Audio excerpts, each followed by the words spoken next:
Bonsoir mes chers frères, bonsoir mes chères sœurs. En ce dimanche 23 octobre, je suis venue dire merci pour cette journée. Parce qu'il a permis, Dieu a permis que je sois encore en vie. Il a permis que je puisse continuer la mission qu'il m'a donnée. Au-delà de toutes les difficultés que je suis en train de traverser, au-delà de tout ce que je peux voir, de ce que je peux entendre. Je suis juste venue lui dire merci. J'aimerais qu'une mère se joigne à moi. J'aimerais qu'un parent se joigne à moi. Disons juste merci. Bonsoir à Christiane Camer. Disons-lui merci. Si notre cœur continue de battre, disons merci. Bonsoir à Angèle Tito, Rayon du Soleil, Céleste Divine, Kelly Mongenza, Annick Jano, Florida Mayele, Mamadou Marville. Soyez bénis mes sœurs. Prunelle Kwame, soyez toutes bénies. Hier, au Birita, Daniwa, Inès Zokpe, je crois que c'est comme ça que ça se lit. Bonsoir à tous et soyez bénis. Florida, je crois que c'est depuis le Canada, si je ne me suis pas trompée, que le Seigneur bénisse le Canada. Soyez tous bénis au nom de Jésus. Hier, je m'apprêtais à faire une vidéo hier soir, sauf que pendant que je m'apprêtais, il y a eu coupure d'électricité dans toute la maison. Toute la maison était plongée dans le noir.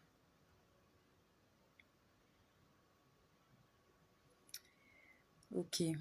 Étienne, tu as mal au ventre, c'est ça? Nous allons prier pour toi, Étienne. Nous allons prier pour les malades ce soir. Rappelez-moi, il ne faut pas que j'oublie. Nous avons quelqu'un qui est là, qui est malade, qui a besoin de nos prières.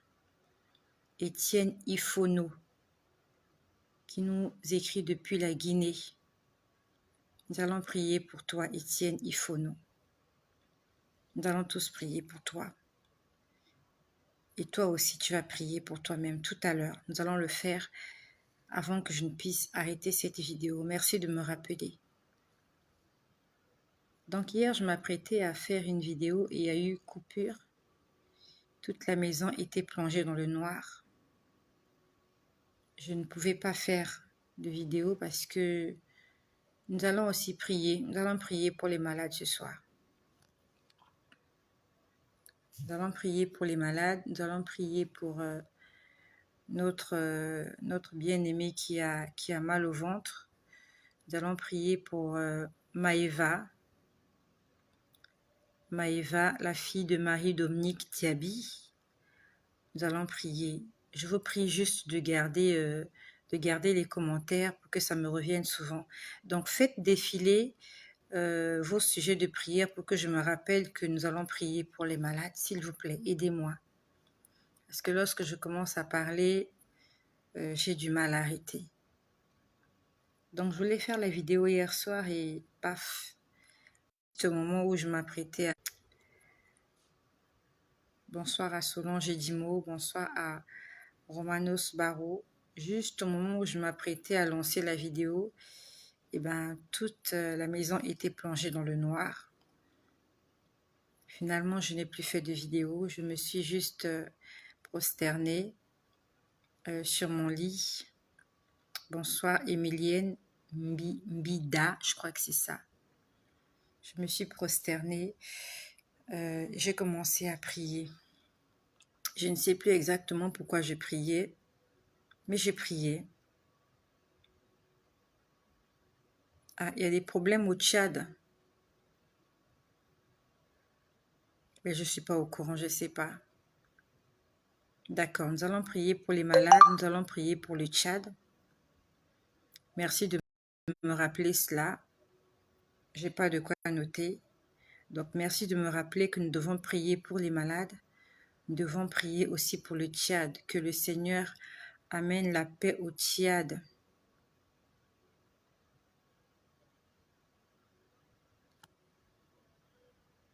Nous allons prier pour la paix au Tchad. Nous allons prier pour la paix dans le monde. Alors, qu'est-ce qui se passe? Que le Seigneur m'aide. Que le Seigneur m'aide. J'ai un petit problème ici. J'ai un petit souci. Alors, les commentaires ne défilent plus. Je ne sais pas ce qui se passe. Que le Seigneur m'aide. Ok.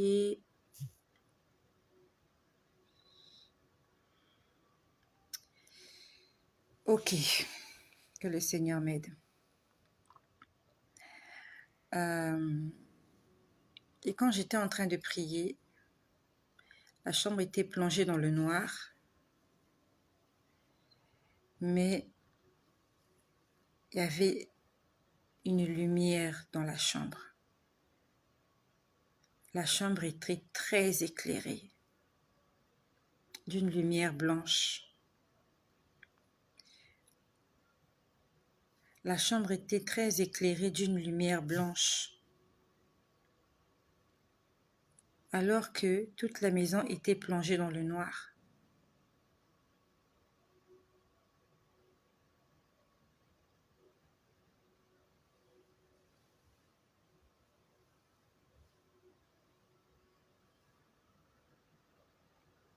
Toute la maison était plongée dans le noir, mais ma chambre était éclairée d'une lumière. C'était blanc, c'était blanc. Il y a un tel contraste dans ma vie. Ce que je vois dans le monde spirituel me réconforte. Lorsque j'entends les anges chanter, lorsque j'entends la voix de Dieu, lorsque je prie, je suis forte. Mais lorsque je viens à la réalité, les choses que je vois dans la réalité sont contraires de ce que je vois dans le monde spirituel. Lorsque je suis en prière, lorsque je lis ma Bible, je suis forte. Mais lorsque je suis une personne normale qui vit sur terre, je suis dégoûtée de ce qui se passe ici. Je suis démotivée, je suis épuisée. C'est deux mondes différents.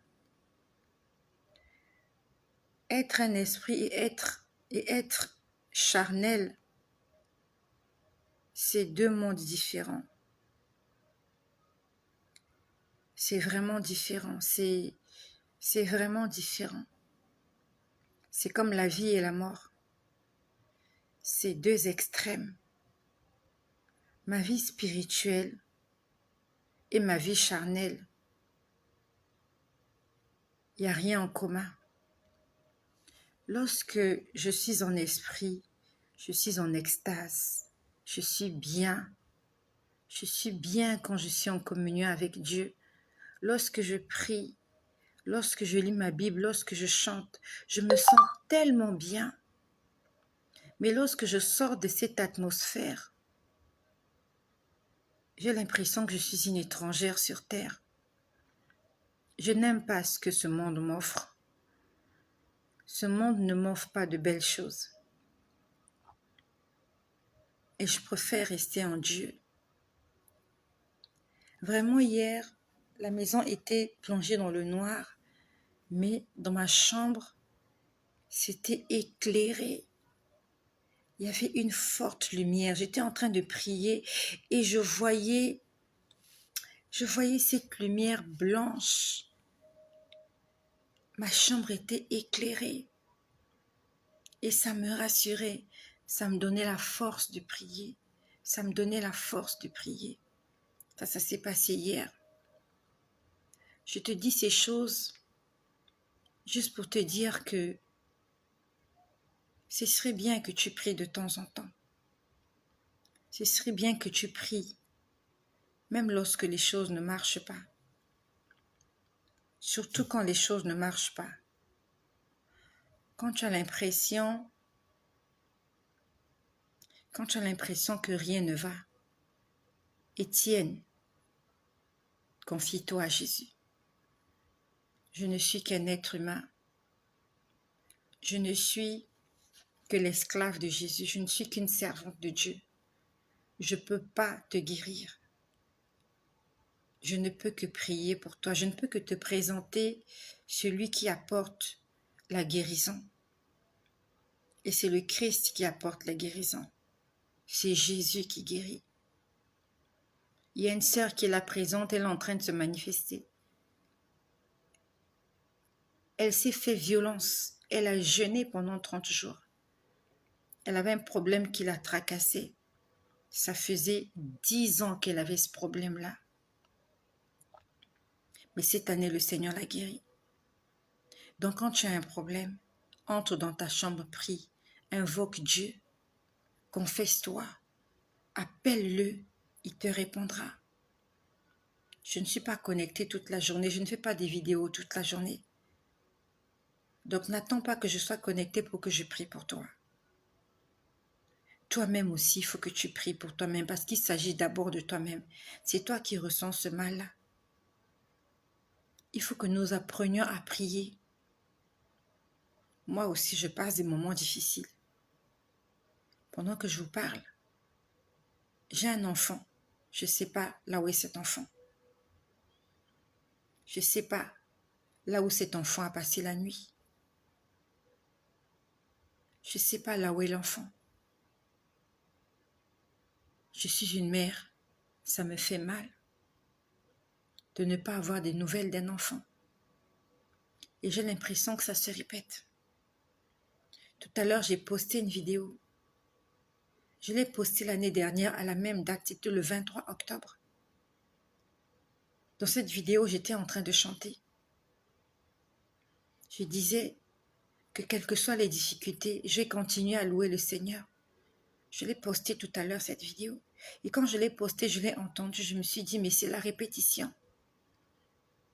Parce qu'aujourd'hui, 1 an plus tard, 23 octobre, cet enfant-là n'est toujours pas à la maison. L'année dernière, à la même date, à la même heure, je ne savais pas là où était l'enfant. Et aujourd'hui, 1 an plus tard, l'enfant n'est pas là. Que faire d'autre que de prier? Je vais commencer à chercher cet enfant-là où? La ville est grande, le monde est grand.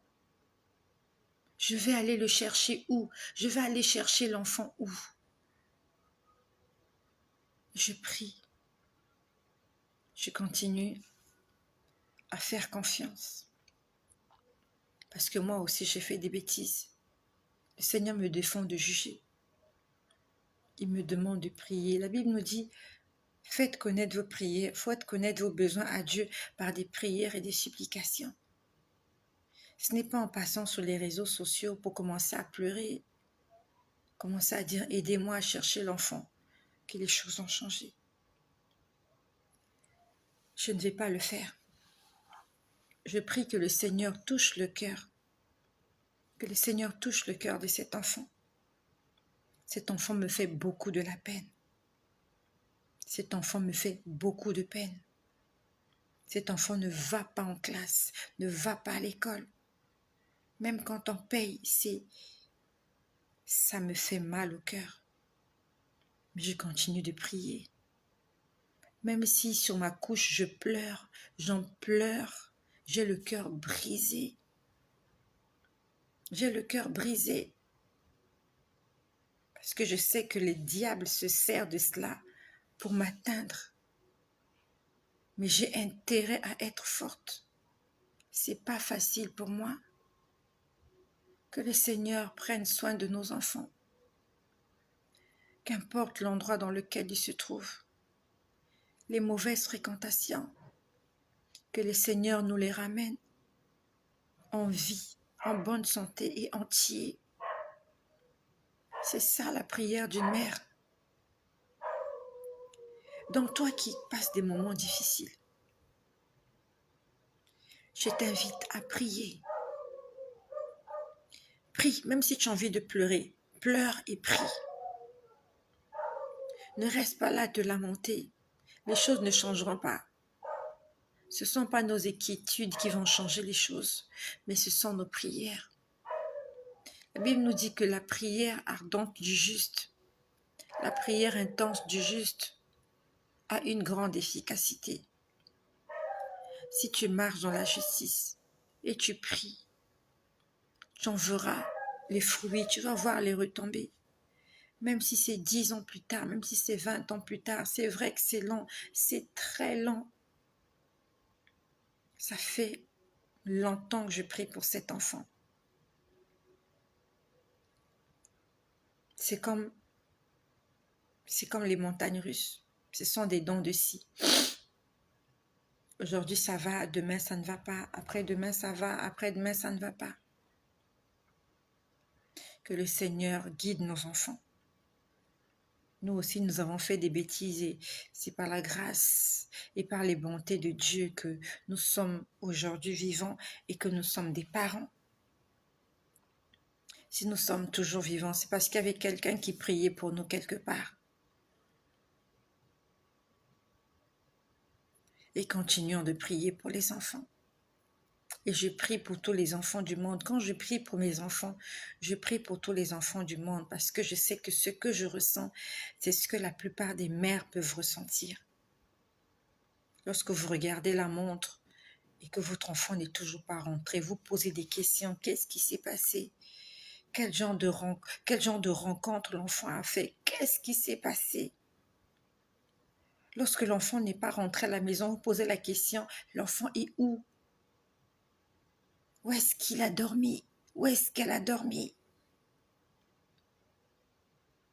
Et je prie pour toutes les mamans, afin que nous soyons des grandes femmes de prière, afin que nous puissions bâtir nos maisons dans le jeûne et dans la prière.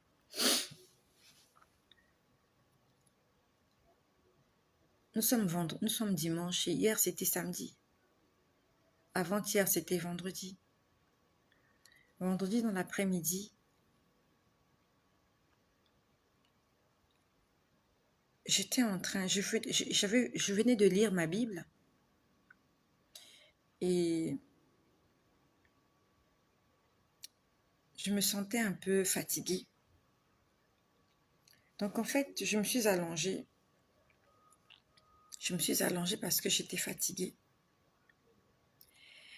Et j'ai entendu quelqu'un parler. La personne a dit, c'était un homme qui parlait. La personne a dit, la vie et la mort. Le titre que j'ai mis là, j'ai oublié le titre que j'ai mis, que quelqu'un m'aide. C'est ce qui est sur le titre. Qu'est-ce que j'ai mis comme titre? Qu'est-ce que j'ai mis comme titre? Que le Seigneur m'aide. Est-ce que quelqu'un peut me dire ce que j'ai mis sur le titre? La vie et la mort attendent tous la victoire, quelque chose comme ça. La vie et la mort attendent la victoire. Voilà, c'est ça. Donc j'ai entendu la vie et la mort attendent la victoire. J'ai commencé à me poser des questions à ce sujet. Mais c'est vraiment quelque chose, je ne dormais pas quand j'ai entendu ça, je ne dormais pas. J'étais éveillée. Quelqu'un a parlé, c'était un homme qui a parlé. La vie et la mort attendent tous la victoire. Donc ça veut dire que la vie et la mort sont des personnes. La vie et la mort sont des personnes. La vie, c'est quelqu'un. Il y a quelqu'un qu'on appelle vie. Et il y a aussi quelqu'un qu'on appelle mort. Et les deux ont des objectifs. Ils veulent être victorieux. Donc la vie veut avoir la victoire sur toi. La mort aussi veut avoir la victoire. Donc en fait, ils sont en perpétuel combat. La vie et la mort se battent. Et leur terrain, leur ring, c'est nous. Ils se battent pour nous. La vie se bat pour nous gagner. La mort aussi se bat pour nous gagner. Mais ce qui est sûr, c'est que les deux ne peuvent pas gagner. C'est comme lors d'une compétition. Il doit toujours avoir un vainqueur et un perdant. Donc la vie et la mort sont en perpétuel combat. Et leur trophée, l'âme humaine. Et leur trophée, c'est l'âme humaine. Soit la vie te gagne, soit la vie te perd. Soit la mort te gagne, soit la mort te paye. Pas les deux à la fois, comme en mathématiques. Soit l'un, soit l'autre, mais pas les deux à la fois. Je l'ai entendu le vendredi. Je n'ai pas vraiment compris le sens. J'ai beaucoup de choses à dire et je n'ai pas envie de mélanger les choses. J'ai envie d'aller step by step. Je vous ai parlé d'une sœur qui m'a écrit, qui a témoigné, qui avait un jour où j'avais fait une vidéo, je parlais d'un enfant et j'ai vu cet enfant, on lui avait renversé de l'eau glacée. Et par la suite de cela, cet enfant avait de la bronchite. Et on avait renversé de l'eau en esprit à cet enfant. On lui a renversé de l'eau. Et cela s'est manifesté par une bronchite chronique, une bronchite qui ne s'arrêtait pas. Et cette mère m'a écrit. J'ai oublié son nom. Je crois que dans son, elle a trois prénoms ou trois prénoms. Et dans l'un des trois, c'est Bonnie ou quelque chose comme ça. Ou quelque chose comme ça, Bonnie. Et quand elle m'a écrit, je lui ai demandé de faire quelque chose. Je lui ai dit, comme le Seigneur a guéri ton enfant, parce qu'elle m'a dit que l'enfant avait même peur de se laver. Cet enfant avait peur de se laver parce que dès que l'enfant était en contact avec de l'eau, c'était la bronchite. Et le Seigneur l'a miraculeusement guéri. Parce qu'elle a fait la prière comme je l'avais exactement dit.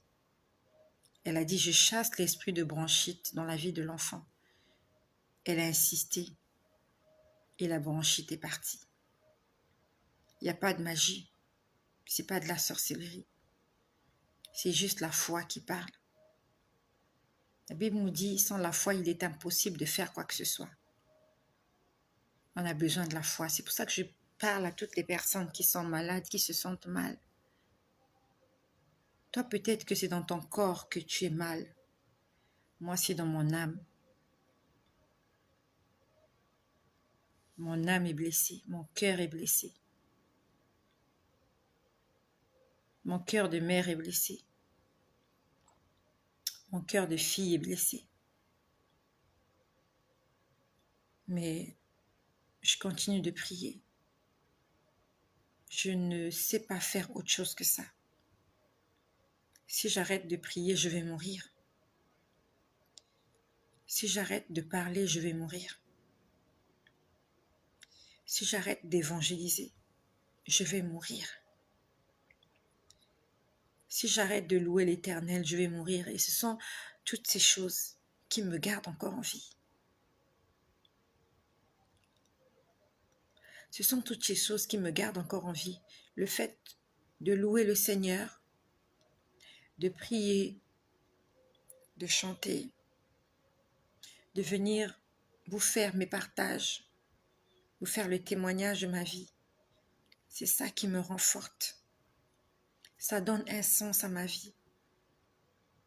Sans toutes ces choses, ma vie n'a pas de sens. Si je ne lis pas ma Bible, ma vie n'a pas de sens.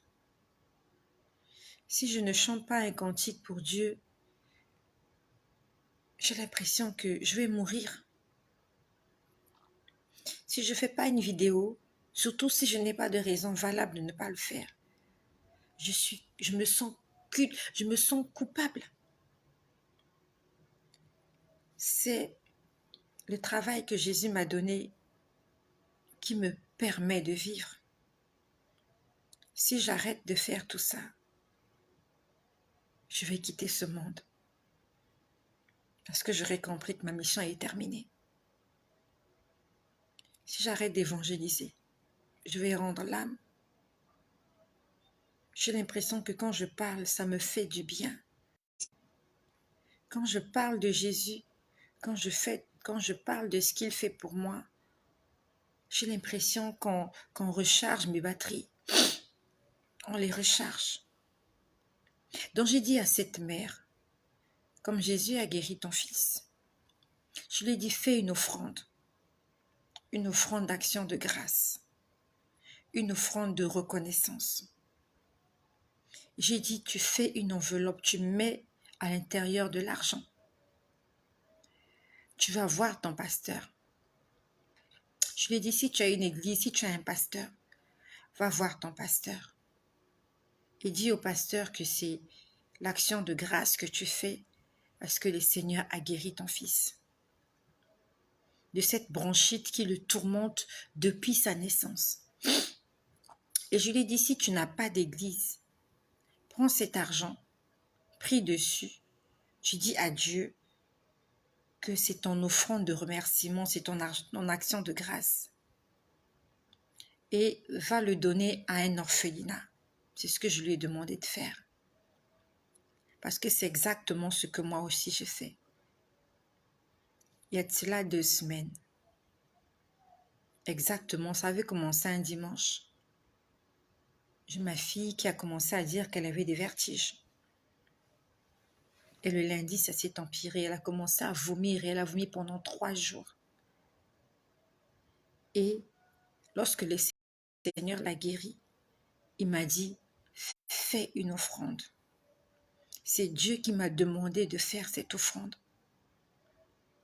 Et je veux te dire aussi, si Dieu a fait un miracle dans ta vie, si Dieu t'a guéri de quelque chose, aussi petite soit-elle, elle n'est pas petite parce que si tu as prié pour cette chose, c'est parce que cette chose-là t'a ôté la paix, parce que cette chose-là te tracassait.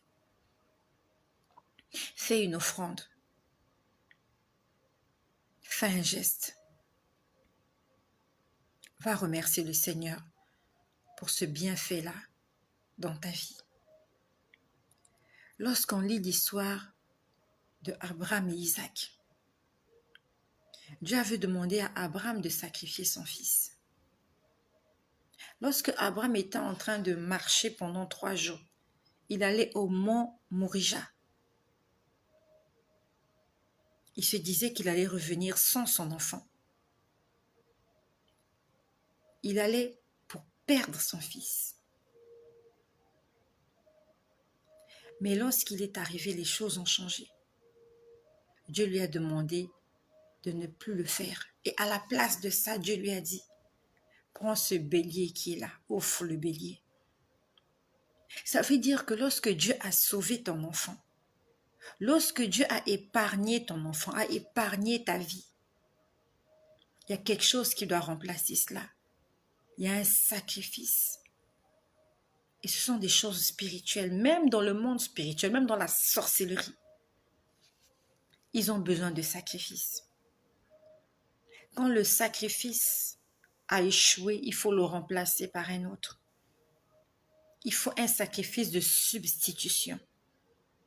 Donc si Dieu a épargné ton fils, si Dieu a épargné ta fille, si Dieu a épargné ta vie, il faut qu'il y ait quelque chose en substitution. La Bible nous dit que Dieu a tant aimé le monde qu'il a donné son fils pour que nous soyons sauvés. C'est-à-dire que si Jésus n'était pas mort, tous nous serions perdus.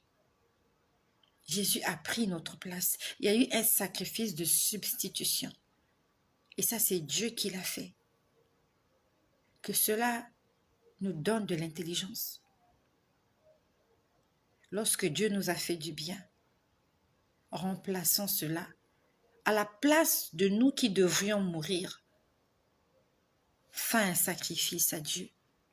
Sacrifie quelque chose de toi. Donne quelque chose à la place de cela. C'est vrai, Dieu n'est redevable de personne. Mais prouve à Dieu ta gratitude. Donne quelque chose. Donne-lui quelque chose. Donc toi, mon bien-aimé, le Seigneur t'a guéri. Fais une offrande à Dieu. Va le donner à ton pasteur. Qu'il prie pour ça. Si tu n'as pas de pasteur, va dans un orphelinat. Va donner cet argent dans un orphelinat. Que Dieu voie ton cœur et fais-le avec ton cœur. Fais-le avec ton cœur. Ça, c'était pour cette bien-aimée et je lui ai répondu, je lui ai demandé de le faire. Il y a une autre sœur qui m'a écrit et voulait savoir comment on fait pour payer la dîme. Je lui ai dit que la dîme, c'est 1/10 de ton revenu, de ce que tu gagnes. C'est quoi 1/10? Si tu gagnes 1000 euros, le 1/10, c'est 100 euros. Si tu gagnes 100 000 francs, le 1/10 de ton salaire, c'est 10 000 francs. Que tu vas prendre, que tu vas mettre dans une enveloppe, que tu vas aller donner à ton pasteur. Et si tu n'as pas une église, que le Seigneur t'aide à trouver une église. Tu peux le donner dans un orphelinat aussi. Mais normalement, la dîme, c'est pour le sacrificateur, c'est pour le pasteur. Et quand on commence à faire la dîme, on ne le fait pas de façon saccadée. On le fait de façon perpétuelle. C'est-à-dire que tant que tu travailles, tant que tu as une rémunération, tant que tu as un gagne-pain, à chaque fois tu dois faire ta dîme. Si c'est tous les mois que tu as ton salaire, tous les mois tu dois enlever 1/10 que tu dois aller donner à l'église. C'est ça ta part. Donc je reviens à ce que j'étais en train de dire. Le vendredi, j'ai entendu la vie et la mort veulent tous, quelque chose comme ça, veulent tous la victoire. J'ai pas vraiment fait attention, mais j'ai compris ce que ça signifiait. Et dans la nuit du vendredi au samedi, le Seigneur me montre quelque chose. Il me montre la toiture de ma maison. Avant que je parle de la toiture de ma maison, le Seigneur, dans la nuit du jeudi au vendredi, merci Seigneur parce qu'il me rappelle, il m'a montré des toiles d'araignée. Il m'a montré des toiles d'araignée qu'il y avait à l'extérieur de la maison, plus précisément au balcon. J'ai 2 balcons. En haut, j'ai 2 balcons. Il m'a montré des toiles d'araignée. C'est comme s'il me disait, enlève les toiles d'araignée. Enlève les toiles d'araignée. Ça s'est passé dans la nuit du jeudi au vendredi. Il m'a dit, enlève les toiles d'araignée. Tout ce que Dieu nous dit, soit est physique ou spirituel, mais c'est beaucoup plus spirituel. Et ce qui est sûr, c'est que Dieu aussi est un Dieu Dieu est un Dieu d'ordre. Dieu aime la propreté. Dieu nous appelle à la propreté. Dans le vendredi soir, la maison est grande, c'est vrai. J'avais le balai en main et j'essayais d'enlever les toiles d'araignée. Et je t'invite aussi, ma sœur, lorsque tu balaies, lève les yeux vers le haut. Regarde s'il n'y a pas d'étoiles d'araignée sur ton plafond. S'il y a des toiles d'araignée, enlève-les. Pourquoi est-ce que Dieu m'a demandé d'enlever les toiles d'araignée? Je ne sais pas. Je ne sais pas. Seulement, j'ai essayé d'enlever. La maison est grande, c'est vrai. Mais j'ai essayé. Partout où je passais, je levais la tête. Si je voyais une toile d'araignée, je l'enlevais. Une petite poussière, j'enlevais.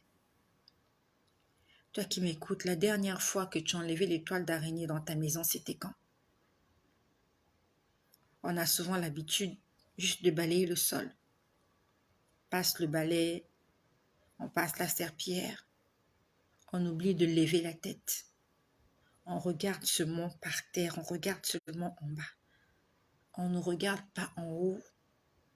Commence à lever la tête lorsque tu fais le ménage. Je ne sais pas à quelle heure il est chez toi, mais demain, essaie de lever la tête lorsque tu passes. Regarde les toiles d'araignée qu'il y a chez toi. Le Seigneur ne veut pas des toiles d'araignée, ni physiques, ni spirituelles dans nos maisons. Que ce soit dans nos maisons ou même dans nos vies. Les toiles d'araignée, c'est synonyme de saleté. C'est synonyme de négligence. La cohabitation avec des animaux dangereux. Les araignées sont des animaux dangereux. Nettoyons nos maisons. Faut passer le balai sous le lit. Passe le balai sous le lit. Il y a peut-être un cafard, il y a peut-être une souris, il y a peut-être un serpent sous ton lit. Tu as accumulé tellement de saleté sous ton lit que c'est devenu l'habitacle des batteries.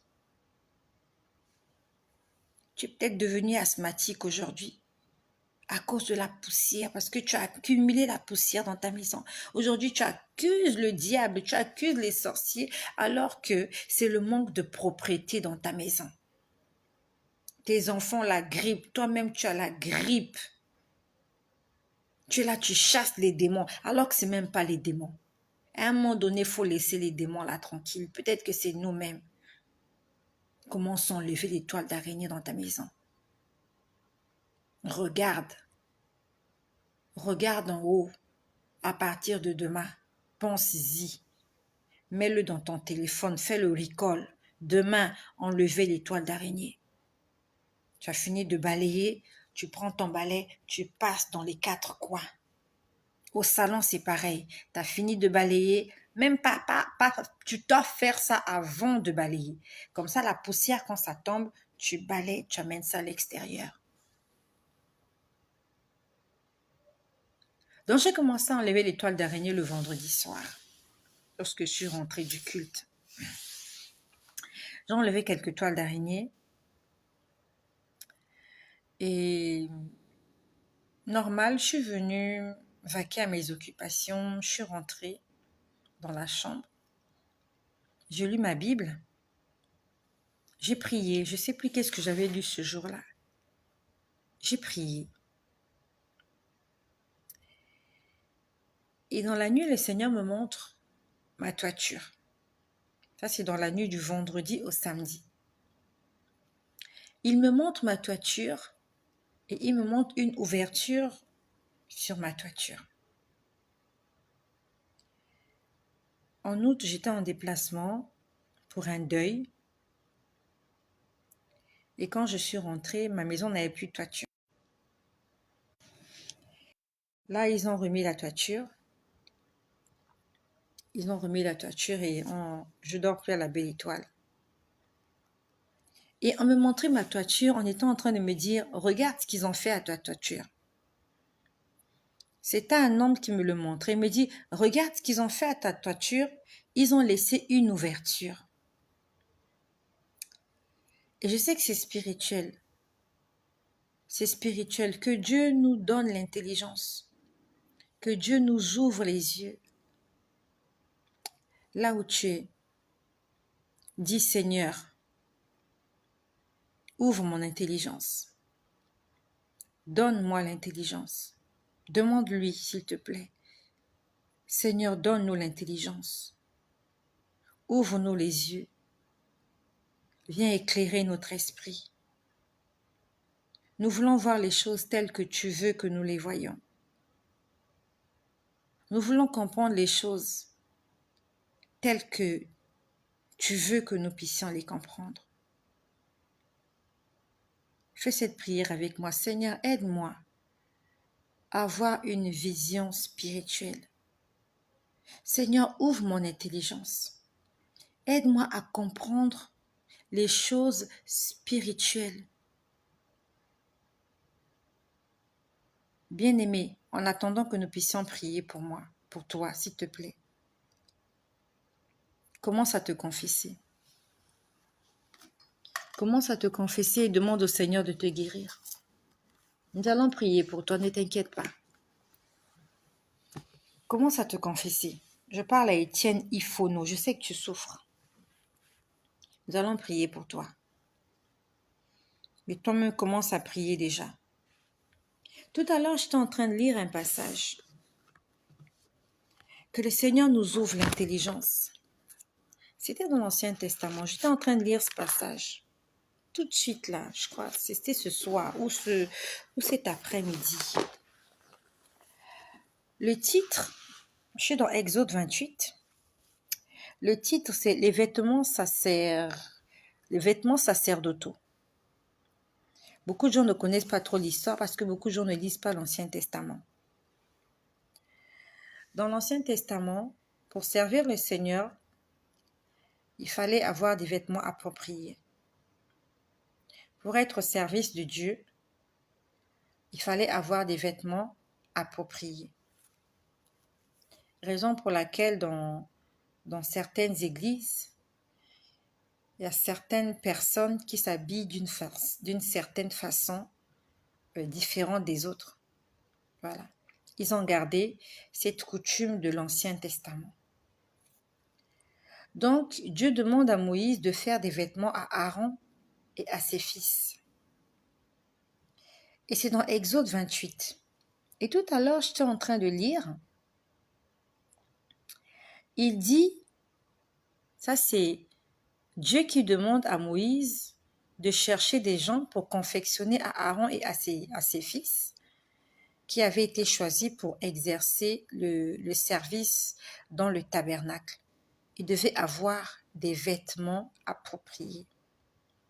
Dans Exode 28, à partir du verset 3, il dit « Tu parleras à tous ceux qui sont habiles, à qui j'ai donné un esprit plein d'intelligence. » Et quand je lis ça cet après-midi, j'ai dit « Seigneur, donne-moi un esprit plein d'intelligence. » J'ai dit « Seigneur, donne-moi l'intelligence. » Parce que quand je lis ces versets, c'est Dieu qui dit « J'ai donné un esprit plein d'intelligence. » Donc Dieu a doté certaines personnes d'une certaine intelligence afin de pouvoir faire certaines choses.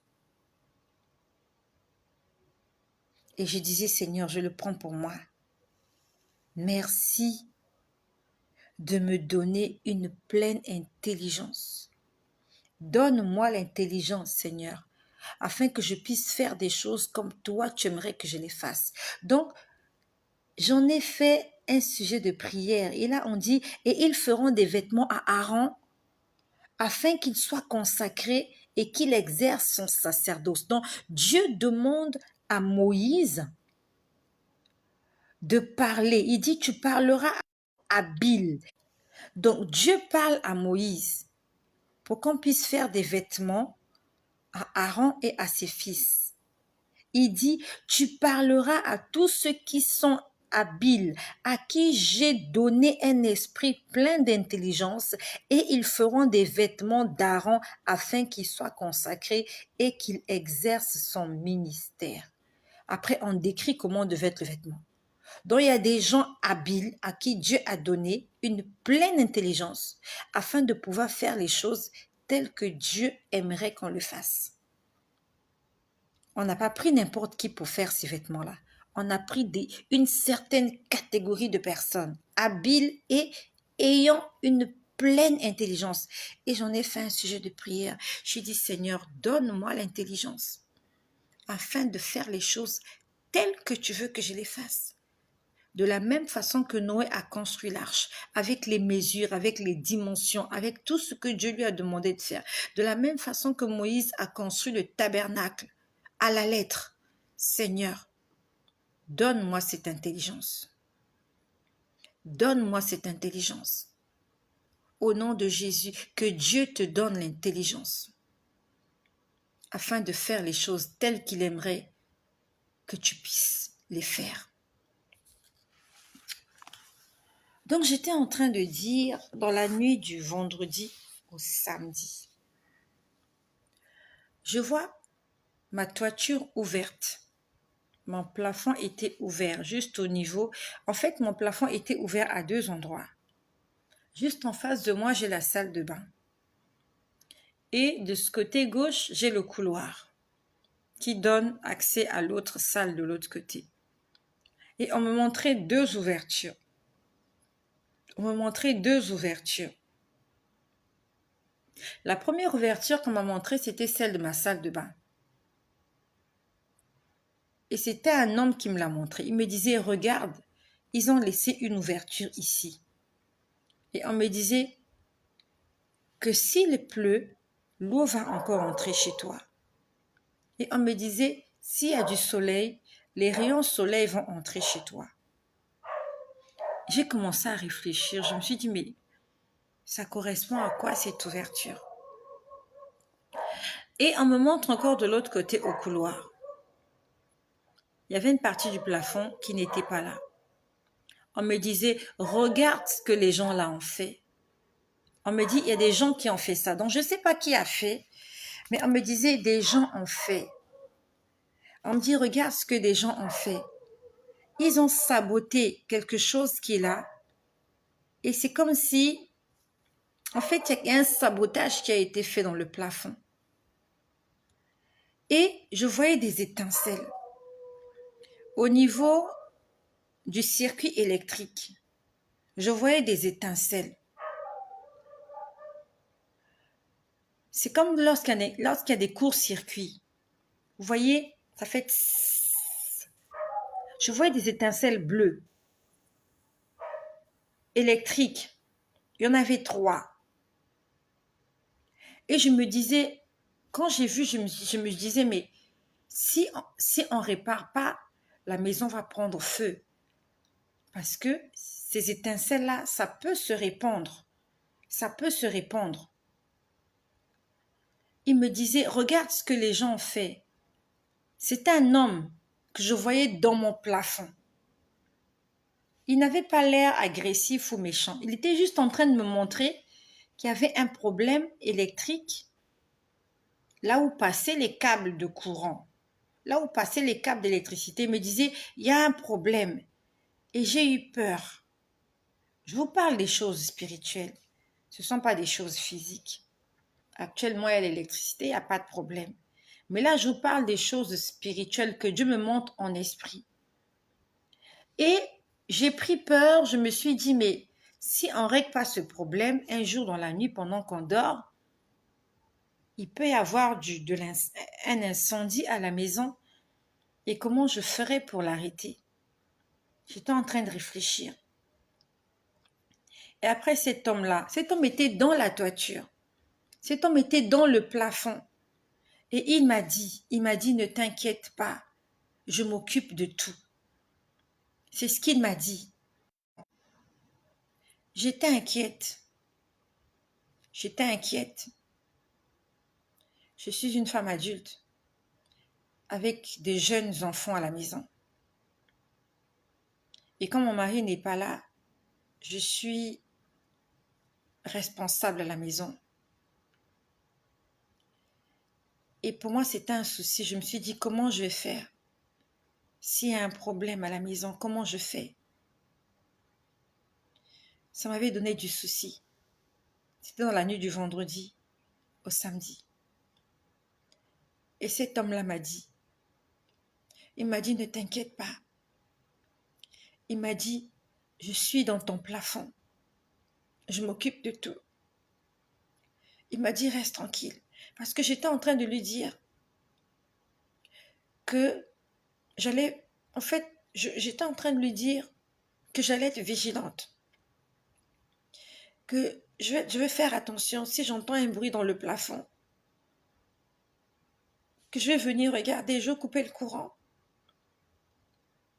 Il m'a regardé. Il était dans le plafond.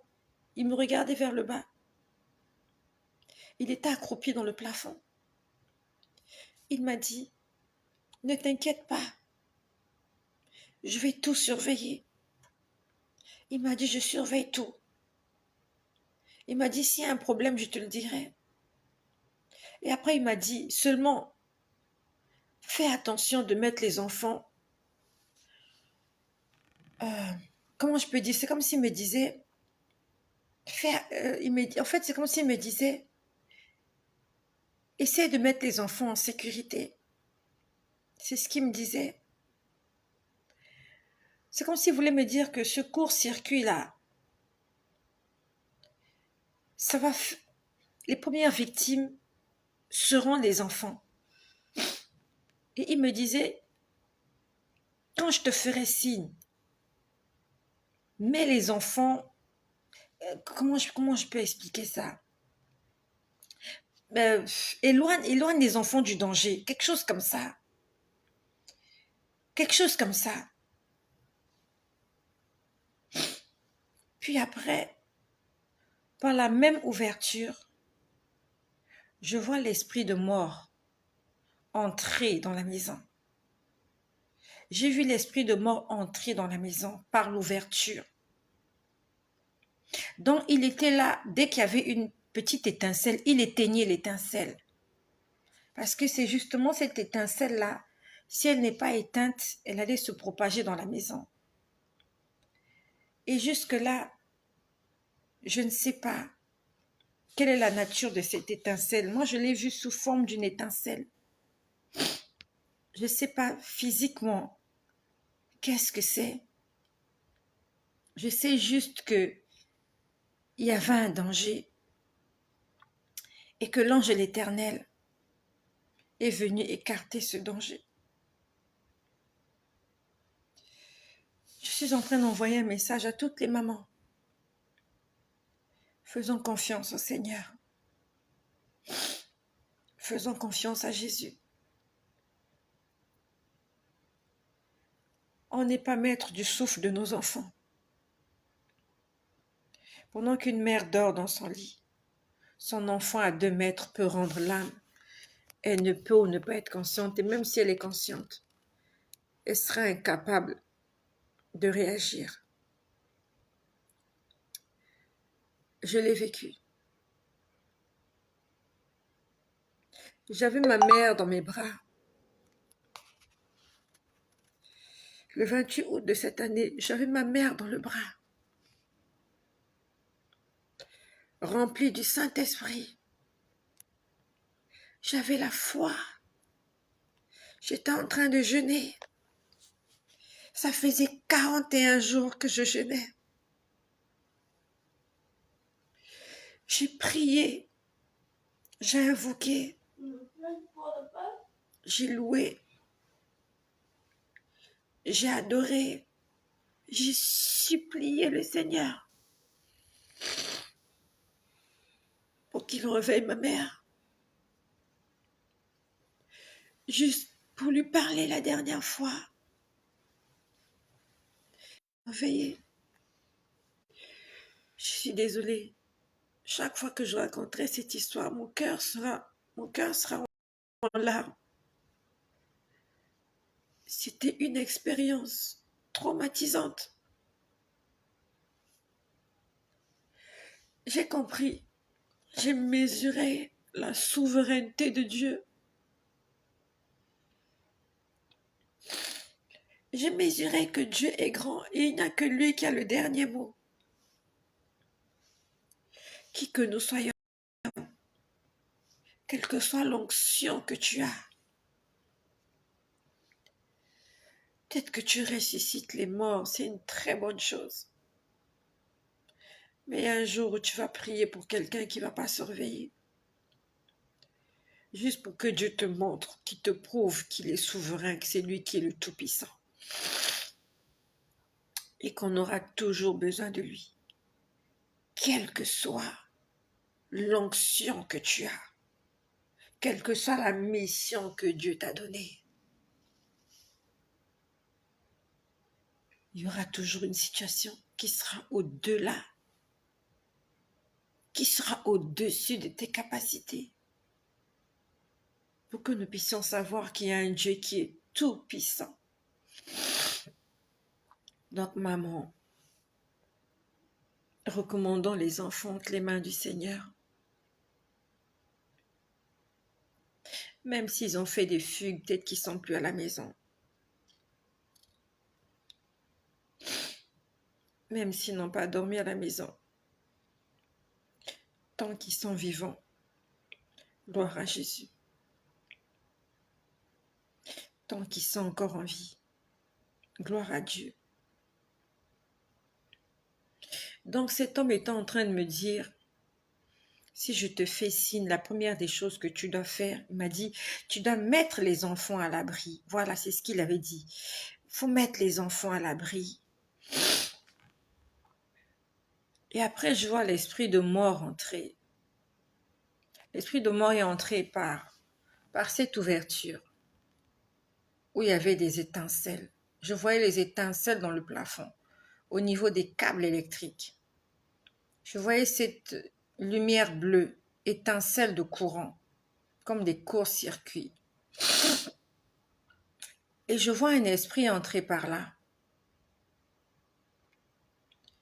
Cet esprit entre par là, l'esprit de mort. Je sais que c'est l'esprit de mort. Il est entré dans ma maison dans la nuit du vendredi au samedi. Sauf que l'esprit de mort était très affaibli. J'ai vu l'esprit de mort affaibli. Vous voyez, c'est comme lorsque vous voyez quelqu'un qui est malade, quelqu'un qui souffre. Je me suis dit, mais cet esprit-là est très affaibli. Cet esprit-là était très maigre. Cet esprit avait des problèmes. C'était un esprit de mort très amaigri. Et je l'ai vu descendre les escaliers. Il est descendu. Il est parti en bas. Et en bas, ce sont les enfants qui dorment en bas. Moi, je suis en haut. Les enfants sont en bas. Et vraiment, le samedi, oui, c'était hier. Hier matin, en fait, j'ai compris qu'il y a l'esprit de mort. J'ai compris qu'il y avait l'esprit de mort. Hier matin, samedi, le matin, j'étais en train de réfléchir à ce sujet. J'étais en train de dire, Seigneur, dis-moi, pourquoi il y a une ouverture? C'est quoi l'étoile d'araignée? Qu'est-ce que j'ai fait? Qu'est-ce que j'ai fait de mauvais? Je demandais pardon pour moi et pour mes enfants. J'ai dit, Seigneur, pardonne-nous. Pardonne toute ma maison. J'ai dit, c'est quoi cette ouverture? Qu'est-ce que j'ai fait pour qu'il y ait une ouverture? Qu'est-ce que les enfants ont fait pour qu'il y ait une ouverture à la maison? Pour que l'esprit de mort vienne chez moi. L'esprit de mort m'a déjà attristé cette année. J'ai dit, je ne veux plus passer par là. Déjà que la plaie que j'ai, elle n'est même pas encore cicatrisée. Elle est encore ouverte, elle est encore béante, cette plaie. J'ai dit, je ne veux pas, je refuse. Hier, j'ai jeûné. Hier samedi, j'ai jeûné. J'étais déjà en jeûne depuis mardi. Mardi, j'ai jeûné. Mercredi, j'ai jeûné. Jeudi, j'ai jeûné. Vendredi, j'ai jeûné. Hier samedi, j'ai jeûné. Parce que je n'ai pas de choix. Si je ne le fais pas, l'ennemi prendra le dessus. Je suis obligée de me battre, de combattre, parce que je sais que je suis une cible. Ce que je fais, le diable ne l'aime pas. Et par tous les moyens, ils vont essayer de me poignarder. Ils vont essayer de m'anéantir. Je dois être forte. Je sais que Dieu veille sur moi, oui, mais je dois aussi faire attention à moi-même. Je dois être sur mes gardes. Ce que je fais, le diable n'aime pas ça. Les sorciers dans mon quartier, dans ma famille, partout, les gens n'aiment pas ce que je fais. Je suis consciente que je dérange. Je suis consciente que je dérange le monde des ténèbres. La Bible nous demande d'être doux comme des colons, mais vigilants comme des serpents. Nous devons être vigilants. Hier, j'ai jeûné. J'ai chassé l'esprit de mort. J'ai chassé l'esprit de mort toute la journée. Je voulais connaître l'origine. Je voulais connaître l'origine. Je voulais savoir exactement qui est-ce qui veut la mort. Qui est-ce qui a envoyé un esprit de mort chez moi pour venir frapper mes enfants? Je voulais savoir.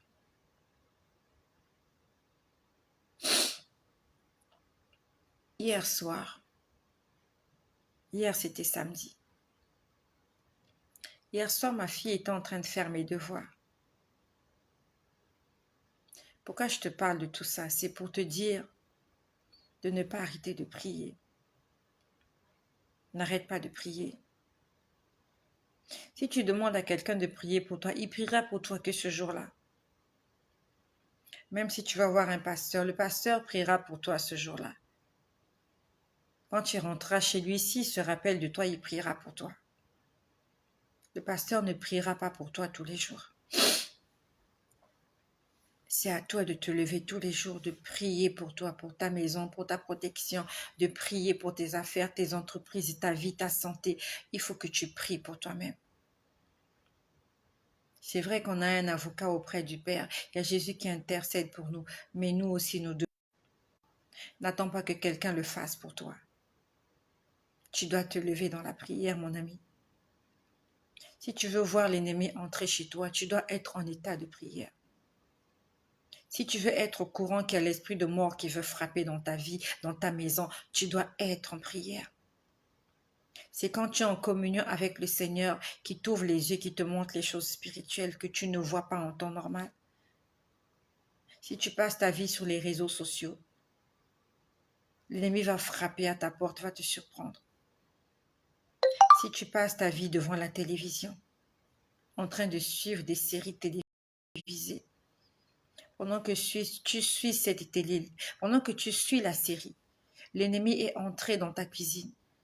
Il est entré dans la chambre des enfants. Il est en train d'étrangler les enfants pendant que toi, tu suis la télé. Mais alors que si tu es en communion avec le Seigneur, si tu es en prière, pendant que l'ennemi entre, Dieu va te montrer, tu vas te lever, tu vas chasser, tu vas prier et tu auras la victoire. J'ai chassé l'esprit de mort hier. Hier soir, ma fille était en train de faire ses devoirs, je crois. Quelque chose comme ça. Je ne sais plus qu'est-ce qu'elle faisait, mais honnêtement, on était là sur le lit. On était là sur le lit. Et je voulais connaître l'origine de cet esprit de mort. Je voulais savoir qui a envoyé cet esprit. C'est qui? Je veux savoir qui a envoyé cet esprit. À ce moment-là, je vois une cuisine. J'étais allongée sur le lit. Ma fille, je ne sais plus qu'est-ce qu'elle était en train de faire. Ça, c'est avant la coupure d'électricité. Parce qu'il y a eu coupure d'électricité hier, avant que je commence à faire la vidéo. Je vois une cuisine et on me montre un légume. Je ne sais pas si tu connais le gombo. Ça, c'est pour mes frères africains. Le gombo, c'est un légume en fait. C'est très gluant. Ça rend la sauce gluante. Sauce gombo.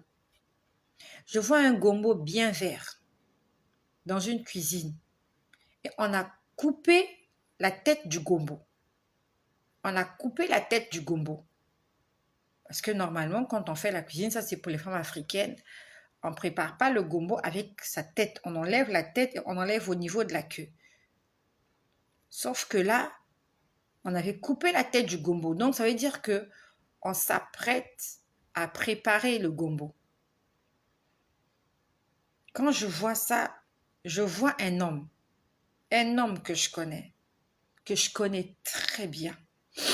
Je vois cet homme-là assis dans son salon. Et pendant que cet homme est assis dans son salon, sa femme est dans la chambre. Elle dort avec l'un de leurs enfants. J'ai commencé à réfléchir. Je me posais la question de savoir, est-ce que c'est cet homme-là qui a envoyé l'esprit de mort chez moi ou c'est cet homme-là qui va mourir? Parce que j'ai vu qu'on a coupé la tête du gombo. Cet homme n'est pas sorcier. Cet homme est dans l'occultisme. Cet homme est dans l'occultisme. Et nous savons tous dans l'occultisme, rien n'est gratuit. Dans l'occultisme, il demande des sacrifices humains. J'ai commencé à réfléchir,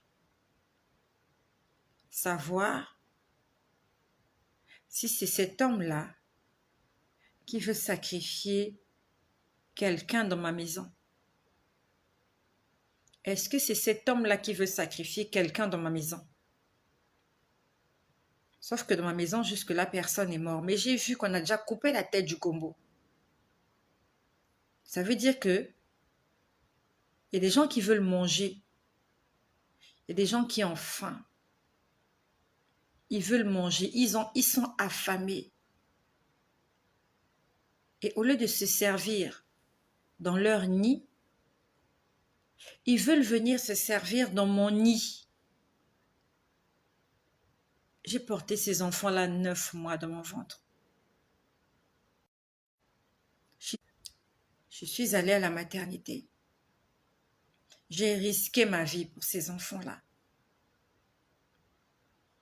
Et aujourd'hui, 23 octobre, quelqu'un se lève et il veut sacrifier le fruit de mes entrailles. Parce qu'il a besoin de gloire, de succès. Parce qu'il a besoin de richesse. Que les mamans se lèvent. Maman, réveille-toi. Sors de ton sommeil, s'il te plaît. Ils vont te voler ton petit garçon. Ils vont te voler ta petite fille. Si tu es distraite, si tu es là, tu passes tes journées à jalouser ton mari, au lieu de fléchir les genoux, de prier, que Dieu te montre les choses invisibles. Ne cours pas derrière ce que ton mari fait. C'est de la distraction. C'est le diable qui veut te distraire. Pour qu'au lieu que tu puisses prier, que tu passes ton temps à fouiller son téléphone. Ils vont te voler ton enfant, maman. Que le Seigneur nous sorte de la distraction. Je vais continuer ce partage de même. Nous allons prier pour les personnes malades. Nous allons prier pour vous. Il y a notre sœur là qui a sa fille qui est malade, Maëvi je crois. Et l'autre, comment il s'appelle? L'autre qui a mal au ventre, comment il s'appelle? Je voulais terminer cette vidéo, mais on va prier pour les malades. On va prier pour les pays où il y a la guerre aussi.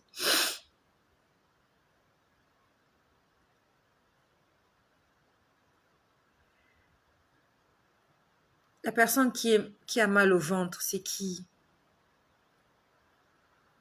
Comment il s'appelle? Est-ce qu'il peut me rappeler son nom? Alors, je suis en train de chercher là. Étienne, d'accord. D'un commun accord, mes sœurs, vous êtes là. Je sais que vous êtes nombreuses. Nous allons prier pour toutes les personnes qui ont des problèmes. Nous allons prier pour Étienne qui a mal au ventre.